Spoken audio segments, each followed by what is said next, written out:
Bulldozer गायब है, encounter के लिए गोलियां नहीं हैं। अगर इस स्टाइल में वो समर्पण कर रहा है तो आप समझिए कि कितना पावरफुल अपराधी है वो। काम करें। परिजनों से आपकी बात हुई है, क्या अब तक की पुलिस की कार्रवाई से वो संतुष्ट हैं? अवधेश यादव, राष्ट्रीय अध्यक्ष विश्व यादव परिषद। आयुष यादव के परिजनों से आप मिले हैं, क्या प्राथमिकताएं आपकी है महासंघ की?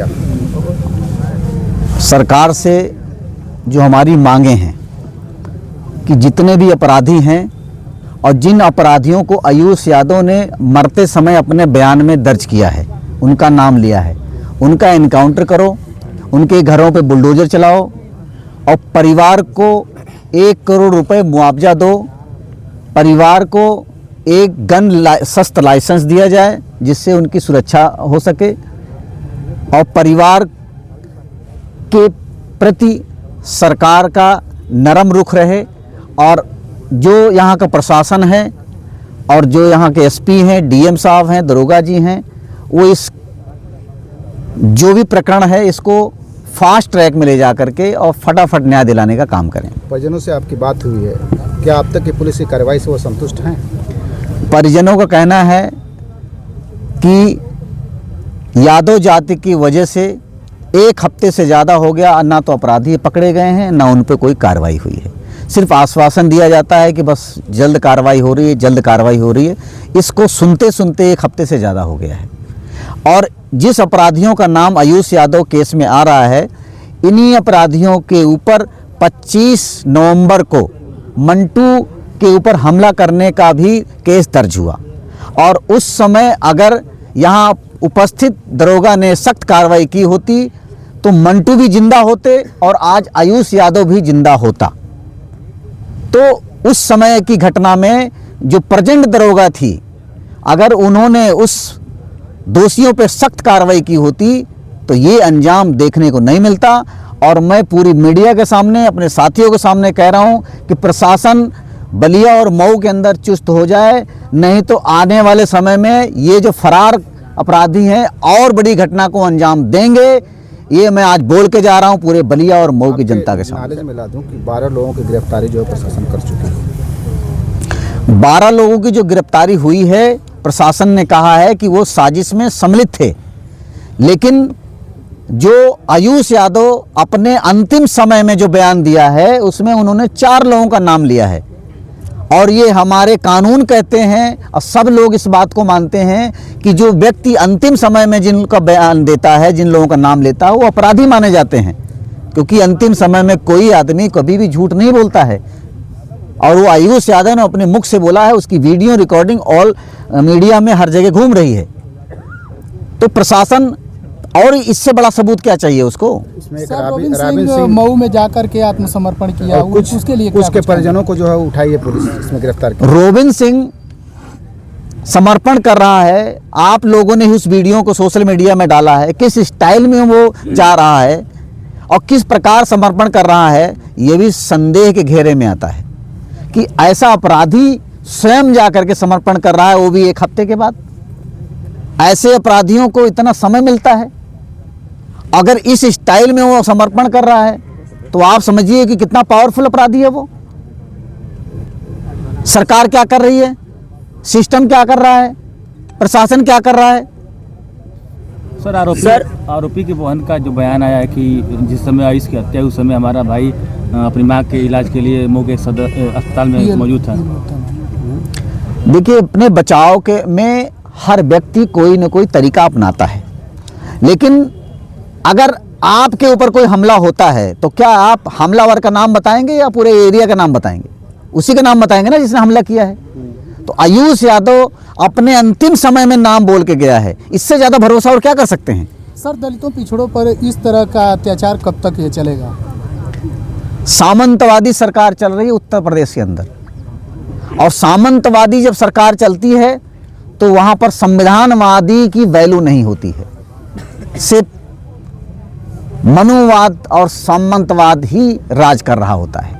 सर, योगी आदित्यनाथ जी कहते हैं कि उत्तर प्रदेश गुंडा मुक्त सरकार है, इसे आप कितना मानते हैं? अगर गुंडा मुक्त होता तो 1 ही महीने के अंदर एक ही जगह पे 2 घटनाएं हो गई और अभी तक अपराधी खुलेआम घूम रहे हैं, बुलडोजर गायब है, एनकाउंटर के लिए गोलियां नहीं हैं, अधिकारी सिर्फ छानबीन में लगे पड़े हैं। सर यहाँ के पुलिस अधीक्षक तो आयुष यादव को भी आरोपियों के साथ संबंधों को जो जोड़ करके बता रहे थे कि उनके उनसे संबंध थे पीछे। संबंध तो माननीय मुख्यमंत्री योगी जी के पास भी हैं, अपराध उनके पे थे। जब वो मुख्यमंत्री अभी मौजूद है ना, उसके पहले अपराध थे या नहीं थे, आप लोगों को मालूम है। तो अपराध तो किसी के पास 2 अपराध है, किसी के पास 3 अपराध है। तो अपराध तय नहीं करता है कि आप उसकी हत्या करवा दोगे। आप जिन्होंने आयुष यादव की हत्या किया है वो अपराधी हैं, उनका एनकाउंटर करो, उनके घरों को बुलडोजर चलाओ। और आयुष यादव के ऊपर कौन सी धाराएं लगी थी, आज के तो बकरी चोरी की धाराएं लगा देते हैं, भैंस चोरी की धारा लगा देंगे। तो वो धाराएं इतनी मायने नहीं रखती। आज हम जिस मुद्दे पे बात कर रहे हैं वो एक हत्या हुआ है, ये एक तरीके से वो हत्या है जिसको आप एक तरीके से आतंक कह सकते हैं, आतंकवाद कह सकते हैं। सर अगर पीड़ित क्या मांग है सर, मांग क्या है महासंघ? हमारी विश्व यादव परिषद और पूरे हमारे समाज के सभी संगठनों की तरफ से ये मांग है कि जो भी दोषी हैं उनके खिलाफ सख्त कार्रवाई करो। अगर वो समर्पण नहीं करता तो उनका एनकाउंटर करो, उनके घरों पर बुलडोजर चलाओ और परिवार को 1 करोड़ रुपए की आर्थिक सहायता दी जाए और शस्त्र लाइसेंस दिया जाए। सर बुलडोजर चलाना सर संवैधानिक है। सर आगे ठोस कदम आपका क्या है? बुलडोजर जो चलाया जा रहा है संवैधानिक है। अभी तक जितने बुलडोजर चले थे वो क्या संवैधानिक थे? अगर वो संवैधानिक थे तो ये भी संवैधानिक होगा, वो असंवैधानिक थे तो ये भी असंवैधानिक होगा। प्रक्रिया 2 चश्मे से मत देखिए कि आपकी जाति का है तो आप उसको छोड़ देंगे, बोलेंगे संवैधानिक नहीं है, और किसी यादव जाति का, कुशवाहा जाति का, मौर्य जाति का, दलित का उसका बुलडोजर चला दो तो वो संवैधानिक है। ऐसा नहीं हो सकता। सर जो आप लोगों की मांगे हैं, अगर ये मांग पूरी नहीं होती है तो आप लोग क्या करेंगे?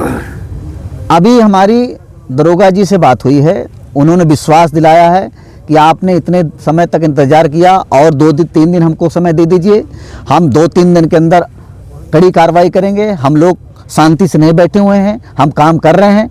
और अगर उन्होंने 3 दिन के अंदर कार्रवाई नहीं की तो फिर उत्तर प्रदेश दिल्ली में नजर आएगा, बलिया दिल्ली के सड़कों पे दिखाई देगा। ये मैं भरोसा दे के जा रहा हूँ आयुष के परिवार को भी, अपने सभी साथियों को।